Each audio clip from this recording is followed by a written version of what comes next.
Langkah kami terhenti begitu saja. Hanya dalam sekejap, suasana berubah. Di kejauhan, samar-samar terlihat cahaya yang tidak biasa, bukan seperti cahaya lampu jalan, bukan juga seperti sinar dari rumah atau kendaraan. Cahaya itu tampak seperti lampu redup berwarna hijau tua, agak berpendar, tapi tidak menyilaukan. Justru sebaliknya, warna hijau itu seolah menyerap kegelapan, menciptakan aura yang sulit dijelaskan. Mata kami terpaku, menelusuri sumber cahaya itu dengan campuran rasa ingin tahu dan ketakutan yang belum sepenuhnya kami sadari.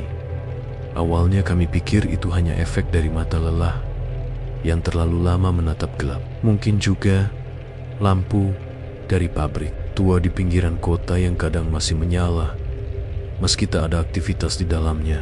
Tapi kami salah, sangat salah. Dari balik kabut tipis malam itu muncul siluet yang makin lama makin jelas.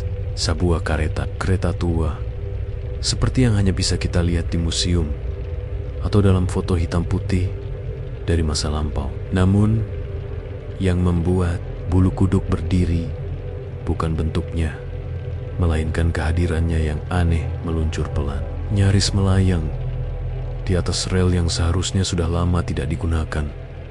Tidak ada suara sama sekali.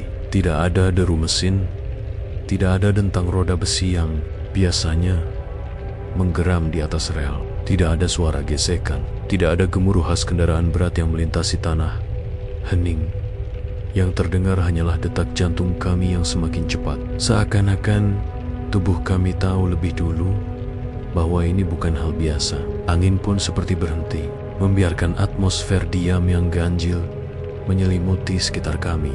Bahkan daun-daun pohon pun seperti membeku, tidak bergeming sedikit pun, seolah dunia sedang menahan napas. Tidak ada masinis, itu jelas terlihat. Kabin depannya kosong, jendelanya penuh debu dan buram, namun cukup transparan untuk melihat bahwa tidak ada siapapun yang mengendalikan kereta itu. Tapi yang paling aneh dan paling menakutkan adalah apa yang ada di dalam gerbong. Kami bisa melihatnya, sosok-sosok manusia duduk di sana. Bayangan-bayangan hitam, siluet yang tak bisa kami kenali.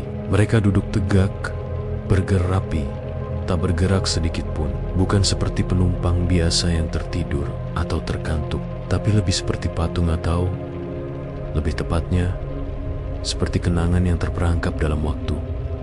Badan gue langsung kaku, seperti tertancap di tempat. Rasanya seperti ditarik ke dalam dimensi lain, seolah realitas telah berubah bentuk di depan mata gue. Tidak masuk akal, tidak logis, tapi terlalu nyata untuk dibilang halusinasi. Gue tahu itu bukan kereta beneran, bukan kereta seperti yang kita kenal. Ada sesuatu yang salah, sesuatu yang tidak seharusnya ada di dunia ini. Mungkin itu kereta dari masa lalu, atau mungkin sesuatu yang tidak berasal dari dunia ini sama sekali. Gue gak tahu. Yang jelas, saat kereta itu melintas, waktu seakan melambat. Setiap detiknya terasa seperti menit. Udara menjadi berat, langka. Kami tidak bisa bergerak maju atau mundur, hanya bisa berdiri dan menyaksikan keanehan itu terjadi. Kereta itu meluncur perlahan, seakan memberi waktu bagi kami untuk melihat setiap detilnya. Catnya sudah mengelupas, badannya dipenuhi karat dan noda usia. Tapi entah kenapa, bentuknya masih utuh, tidak rapuh, malah terlihat kuat. Gerbong-gerbongnya bersambung dengan simetri yang aneh, terlalu sempurna untuk benda tua, tapi juga terlalu asing untuk buatan manusia modern. Di jendela-jendela buramnya bayangan-bayangan tadi tetap duduk diam. Tidak satu pun dari mereka menoleh ke arah kami. Tidak satu pun bergerak, tapi kami merasa diawasi, diperhatikan, seolah setiap bayangan itu tahu kami ada di sana, menatap. Mereka dari luar, rasa takut datang bukan hanya dari apa yang kami lihat, tapi dari apa yang tidak kami mengerti. Kenapa kereta itu bisa muncul? Kenapa tidak ada suara? Siapa yang membuatnya bergerak? Dan siapa atau apa yang duduk di dalamnya? Pikiran kami dipenuhi tanya, tapi tidak satu pun bisa dijawab. Karena semakin lama kami berdiri, semakin terasa bahwa ini bukan sesuatu yang harus dijawab dengan logika. Ini sesuatu yang lebih dalam, lebih tua, lebih gelap.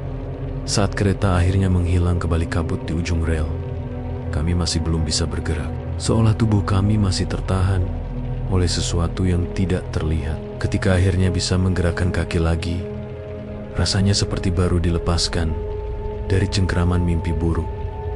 Nafas gue berat, kayak habis ditenggelamkan. Teman gue yang berdiri di sebelah juga kelihatan pucat. Tidak ada yang bicara, tidak ada yang berani membuka suara duluan. Karena kami tahu, apapun yang baru saja terjadi, itu bukan hal biasa, bukan yang bisa diabaikan begitu saja.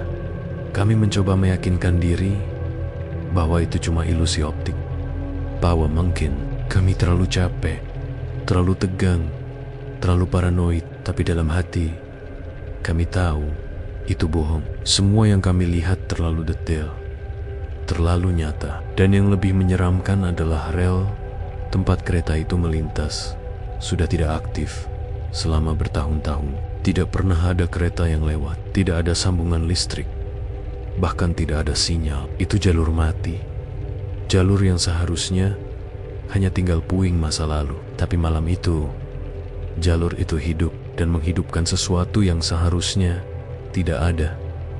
Kami tidak tahu harus cerita ke siapa. Orang-orang pasti menganggap kami gila atau sedang mengadap. Tapi malam itu terus terpatri di ingatan. Cahaya hijau itu masih terbayang tiap kali kami memejamkan mata. Bayangan orang-orang yang duduk diam dalam kereta yang tidak bersuara itu terus menghantui, muncul dalam mimpi dengan ekspresi kosong yang tak pernah berubah. Kami pun mulai mempertanyakan apa arti semuanya. Apakah itu peringatan atau pesan dari sesuatu yang tidak bisa kami pahami? Kami tidak tahu, tapi satu hal yang pasti, malam itu bukan malam biasa, dan kereta itu bukan kereta dari dunia yang sama dengan kami. Setelah kejadian itu, kami mencoba mencari tahu lebih jauh tentang rel itu, tentang sejarah tempat ini. Tapi semua informasi yang kami temukan justru membuat semuanya lebih aneh. Tidak ada catatan kereta model itu pernah beroperasi di jalur ini. Bahkan menurut dokumen pemerintah, jalur itu sudah ditutup total sejak insiden kebakaran misterius beberapa dekade lalu. Beberapa orang tua di daerah itu mengaku pernah mendengar cerita tentang kereta arwah yang kadang muncul di malam-malam tertentu, tapi tak ada yang benar-benar bisa membuktikannya. Hanya mitos, kata mereka. Tapi kami tahu apa yang kami lihat. Dan kami tahu itu bukan sekadar cerita tua untuk menakuti anak kecil. Sejak malam itu, kami tak pernah lagi menyusuri jalur rel itu. Bahkan untuk sekadar melintas di dekatnya pun kami enggan.